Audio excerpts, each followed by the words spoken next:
how a child can be autistic. You know, I'm a GP, so like I've always got like I'm a medic mom, I guess, so it's just probably just slightly different to just being just a mom. But the truth is that the like health professionals and scientists and medics, they don't know what really causes autism and what is it a genetic thing or not. Like, you know, there are some things like Downs where there's, you know, a certain chromosome and that's clearly the problem. It could just be like in Anita's case, she was reviewed by a pediatrician, like there is no other like, you know, injury at birth or any other problems or anything physical. It's just a developmental thing, but there is some family history like on her father's side, so that's also the case. But it tends to run in families, I think. There's some sort of genetic thing, but I think what's frustrating is that people don't know much about it. So they think it's something that people might grow out of or change. What was the thing that something is not quite right in your I remember exactly when. So when Anita was 1 year old, we had a big birthday party, and then my best friend had bought her this toy, this aquadoodle toy, but my friend hadn't come to the party, so because she was away, and she came and gave us the toy like 6 months later when Anita was 18 months old. And I remember as soon as she gave her that toy, I remember thinking, oh, she'd never know how to play with this or what to do with it. And it was then that my friend, whose daughter is like a few months older than Anita, she said, oh yeah, she's been playing with this like since she was 1.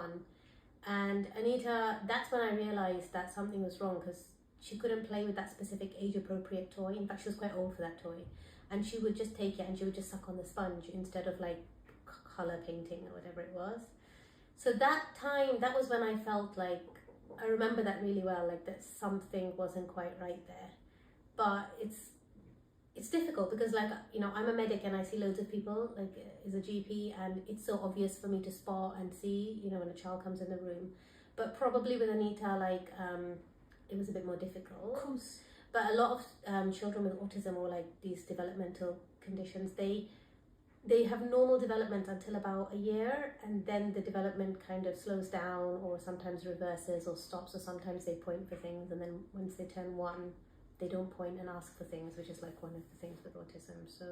So yeah, so then we just basically started going on a journey of like seeing the GP, get a referral, see the pediatrician. There was like a long waiting list time and stuff.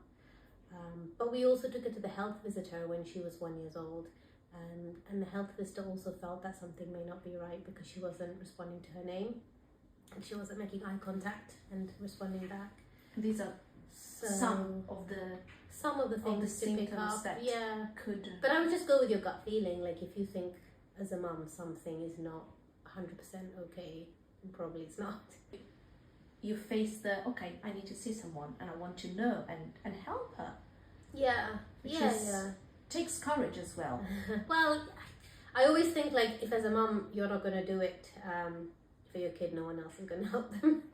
And there are lots of support groups out there, but it's just literally just going from pillar to post. I was just asking and asking and asking, like, you know, if I go to one parent group I'll find 3 parents and then I'll find out what other groups they've been to. But it took me a couple of years, I think, to educate myself about autism, which despite again being a GP, I didn't really have any idea about. I knew what it is and I know how to spot it, but actually how to support parents to cope with the everyday challenges and difficulties in a world which is not set up for autistic people, it's set up for typical people. You know, simple things like when you go to a public toilet, you know, the blow dryer for your hand. So like from my point of view, I think that's really inconsiderate. So Anita, she can't tolerate the noise of that, and she's always afraid of using a public restroom because she knows that as soon as she washes her hand, there's often nowhere else to dry your hands. Yes. Except for that. Or maybe if it's not her, someone else is using it. Usually it's someone else. She'll be washing her hand and someone suddenly, you know, does that. So there's like little things like that, which I think maybe unless you have an autistic child, you don't realise, like it's these little things kind of build their anxiety.